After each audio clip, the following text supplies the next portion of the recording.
and Concordia are here for meetings. Valley has kind kids. And this is our final broadcast for over a week. Live from the new media studio here at beautiful Valley High School, this is Falcon Flash.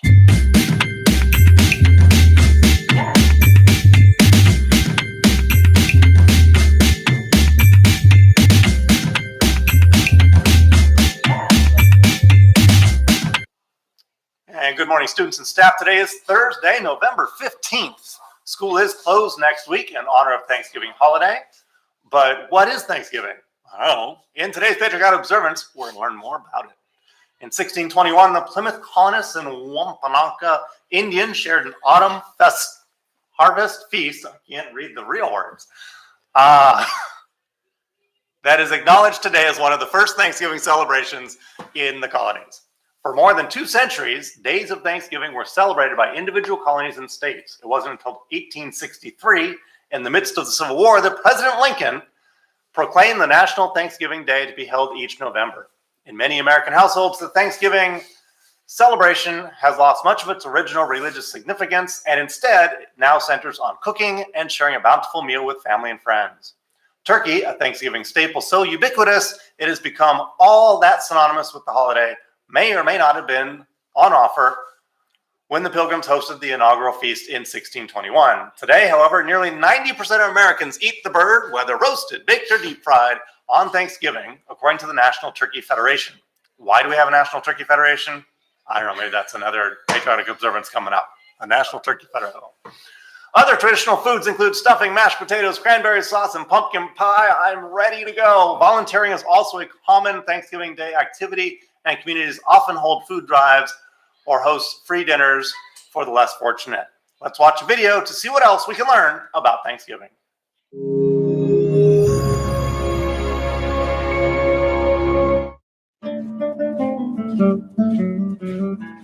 To most Americans, the Pilgrims of Plymouth, Massachusetts are the iconic inspiration for today's Thanksgiving feast. After the winter of 1620 killed almost half of their people, the colonists formed a relationship with the neighboring Wampanoag tribe, who taught them about fishing, planting, and hunting.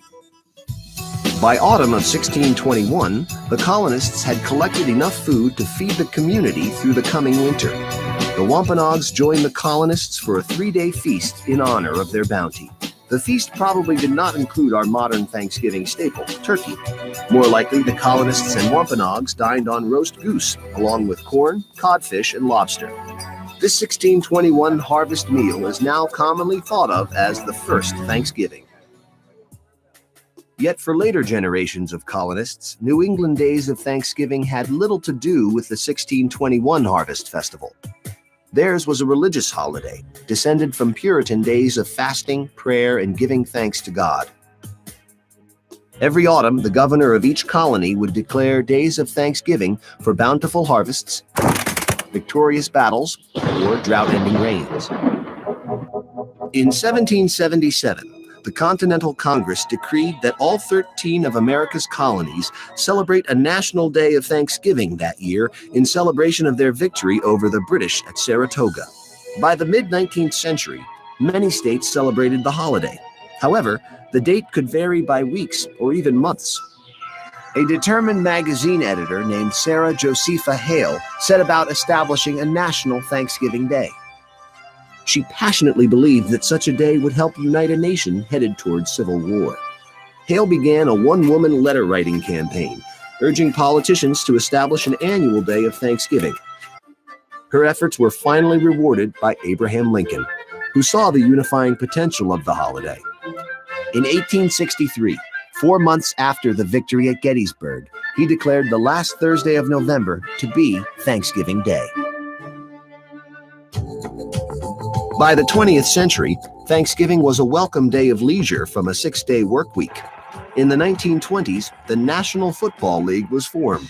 In an effort to boost attendance, the fledgling Detroit Lions devised the concept of a Thanksgiving Day game. Parades also became a Turkey Day tradition, and department stores quickly saw their value as a kickoff to the Christmas shopping season. The Macy's Thanksgiving Day Parade began in 1924, and year after year, Millions of New Yorkers braved the cold to watch the festivities. Most of all, Thanksgiving is about family. With modern life moving faster than ever, Thanksgiving gives us a day to take a collective breath, reconnect with loved ones, and remember just how much we have to be thankful for.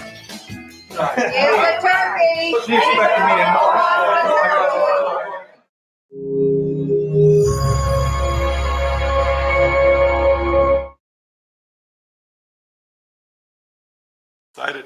All right, today's picture of the day shows the big Valley demonstration day at CAR from last week. Dozens of Valley students representing our high school link academies, our athletics, our ceramics program, our AVID program, and the Anteater Academy, and many more visited with CAR students to encourage them to choose the right school for their future. So many thanks to all of our Falcons who worked hard to show off the best that we here at Valley have to offer. And now here's Jesus with today's Falcon Flash. Jesus. Good morning, Falcons. Here's today's Falcon Flash. Today is our final day of school before Thanksgiving. We wish you a great week and encourage you to remember that you never stop learning. Even when you're away from the classroom, this holiday season is based on gratitude. So let's all remember that President John F. Kennedy said, as we express our gratitude, we must never forget that the highest appreciation is not the utter word, but to live by them. And here's Ms. Gibbs. Good morning, Falcons. We will host Concordia University Irvine in the Higher Ed Center today at lunch. You can stop by and see me at break to get in front of the line pass, or you can just get your lunch quickly and come into the Higher Ed Center. Today at lunch, the 8-3 lab will be open if you want to start your college applications as well as after school. And then tomorrow, I am hosting a coffee and college application session from 10 to 2 in the Higher Ed Center. You do not have to stay for the whole time. If you haven't started yet, tomorrow would be a great time for you to come in and get started going into the Thanksgiving break. And if you want someone to take a look at your personal insight questions, then that would be a great opportunity for you as well.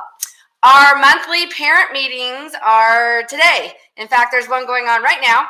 Students, we would love to see your parents at one of these meetings so they can learn more about your school and how we are helping you with your education and future plans. Our morning meeting is in the library, which is really cool. And our evening meeting will take place tonight at 6 o'clock in the library. Jesus? Our night at Camelot has sold out. If you're going tonight, please make sure your permission slip has been turned into ASB, and please meet in front of the auditorium for the bus by 6:15 this evening. The bus will leave at 6:30. Congratulations goes out to senior Miguel Quiros. Miguel will be recognized with teenagers from across Orange County tonight at the Kindness Comes to Orange County event in Newport Beach at their Civic Center. Miguel was selected to receive the OC Kindness Award for his work with the Stars Club on campus. The Stars Club is a place where Valley students can connect with our special needs students, eating lunch with them once a week, being buddies on field trips, coordinating the Special Olympics, and participating in school events with them. Congratulations, Miguel. We are proud to have you in the Falcon family. Congrats, Migs. Come out and support our Falcon soccer team today as they play the boys from Paramount High School beginning at 3 in the stadium. The game is free and will be open to all soccer fans. And remember that there will be an informational meeting today about United Falcons in 4-8 during lunch. All are welcome. And that's it for today's Falcon Flash. And remember, Falcon Fever, catch it!